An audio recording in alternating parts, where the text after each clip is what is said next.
Chapter 14.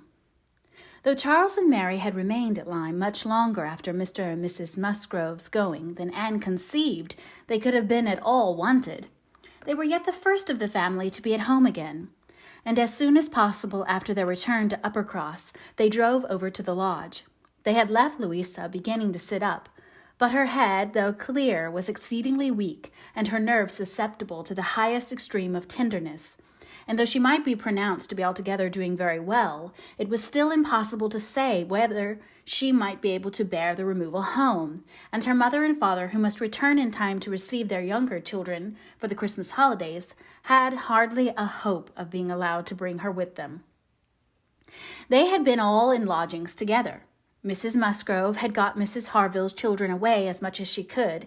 Every possible supply from Uppercross had been furnished to lighten the inconvenience to the Harvilles, while the Harvilles had been wanting them to come to dinner every day, and in short, it seemed to have been only a struggle on each side as to which should be most disinterested and hospitable. Mary had had her evils, but upon the whole, as was evident by her staying so long, she had found more to enjoy than to suffer. Charles Hayter had been at Lyme oftener than suited her, and when they dined with the Harvilles there had been only a maidservant to wait, and at first Mrs. Harville had always given Mrs. Musgrove precedence, but then she had received so very handsome an apology from her on finding out whose daughter she was, and there had been so much going on every day, there had been so many walks between their lodgings and the Harvilles, and she had got books from the library and changed them so often, that the balance had certainly been much in favor of Lyme. She had been taken to Charmouth, too, and she had bathed, and she had gone to church, and there were a great many more people to look at in the church at Lyme than at Uppercross, and all this, joined to the sense of being so very useful, had made really an agreeable fortnight. Anne inquired after Captain Benwick. Mary's face was clouded directly. Charles laughed. "Oh, Captain Benwick is very well, I believe, but he is a very odd young man. I do not know what he should be at. We asked him to come home with us for a day or two. Charles undertook to give him some shooting, and he seemed quite delighted, and for my part, I thought it was all settled, when, behold, on Tuesday night, he made a very awkward sort of excuse. He never shot, and he had been quite misunderstood, and he had promised this, and he had promised that, and the end of it was, I found that he did not mean to come. I suppose he was afraid of finding it dull, but upon my word, I should have thought we were lively enough at the cottage for such a heartbroken man as Captain Benwick." Charles laughed again and said, "Now, Mary, you know very well how it really was. It was all your doing," turning to Anne. "He fancied that if he went with us, he should find you close by. He fancied everybody to be living in Uppercross, and when he discovered that Lady Russell lived 3 miles off, his heart failed him, and he had not courage to come. That is the fact. Upon my honor, Mary knows it is." But Mary did not give into it very graciously, whether from not considering Captain Benwick entitled by birth and situation to be in love with an Elliot, or from not wanting to believe Anne a greater attraction to Uppercross than herself, must be left to be guessed. Anne's goodwill, however, was not to be lessened by what she heard. She boldly acknowledged herself flattered, and continued her inquiries. "Oh, he talks of you," cried Charles, in such terms. Mary interrupted him. "I declare, Charles, I never heard him mention Anne twice all the time I was there. I declare, Anne, he never talks of you at all."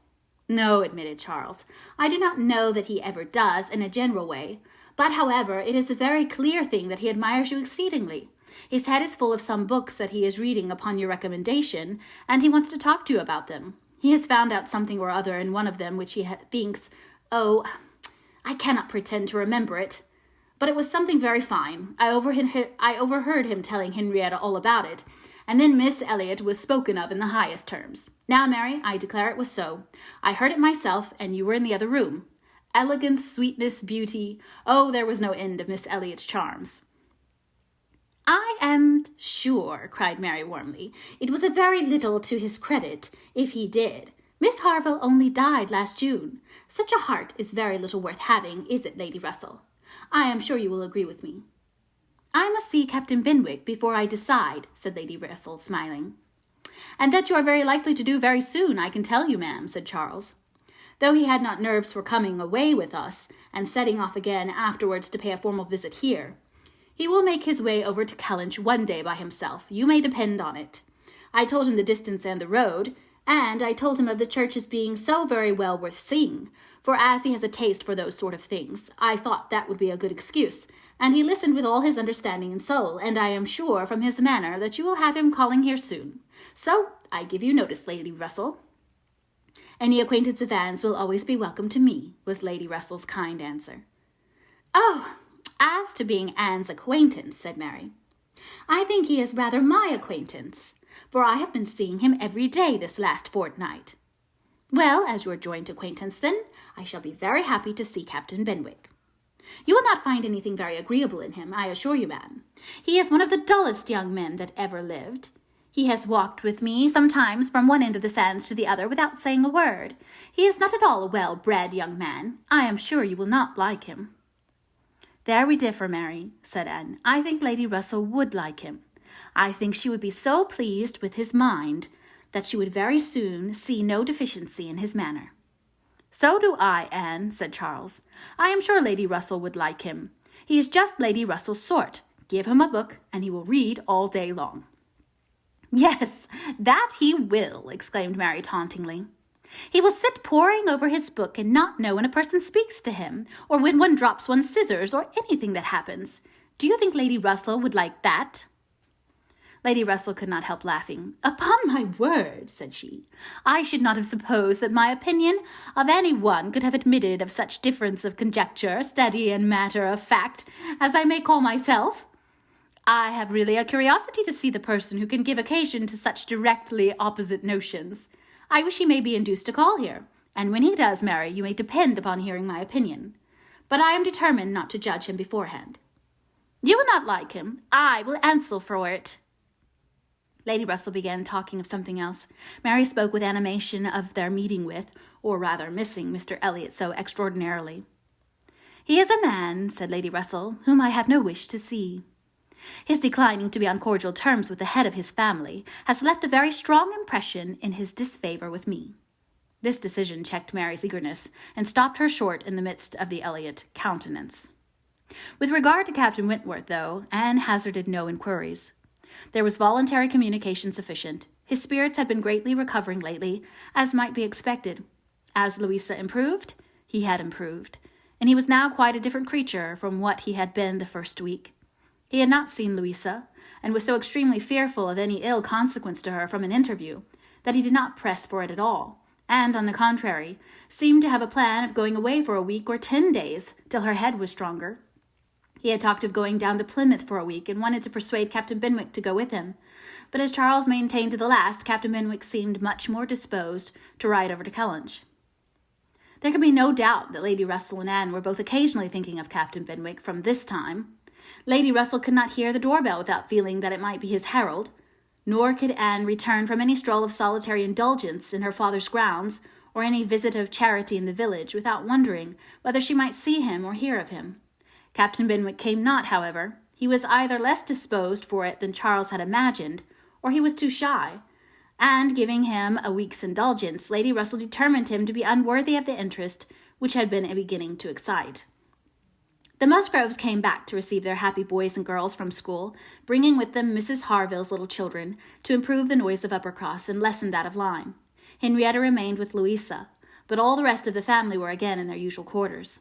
Lady Russell and Anne paid their compliments to them once, when Anne could not but feel that Uppercross was already quite alive again.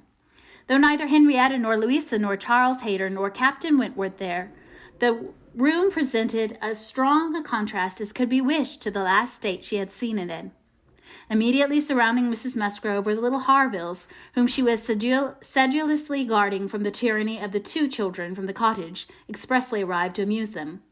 On one side was a table occupied by some chattering girls cutting up silk and gold paper, and on the other were trestles and trays, bending under the weight of brawn and cold pies, where riotous boys were holding high revel, the whole completed by a roaring Christmas fire, which seemed determined to be heard, in spite of all the noise of the others. Charles and Mary also came in, and, of course, during their visit, and Mr. Musgrove made a point of paying his respects to Lady Russell, and sat down close to her for 10 minutes, talking with a very raised voice, but from the clamour of the children on his knees, generally in vain. It was a fine family peace. Anne, judging from her own temperament, would have deemed such a domestic hurricane a bad restorative of the nerves, which Louisa's illness must have so greatly shaken. But Mrs. Musgrove, who got Anne near her on purpose to thank her most cordially again and again for all her attentions to them, concluded a short recapitulation of what she had suffered herself by observing with a happy glance round the room that after all she had gone through, nothing was so likely to do her good as a little quiet cheerfulness at home. Louisa was now recovering apace.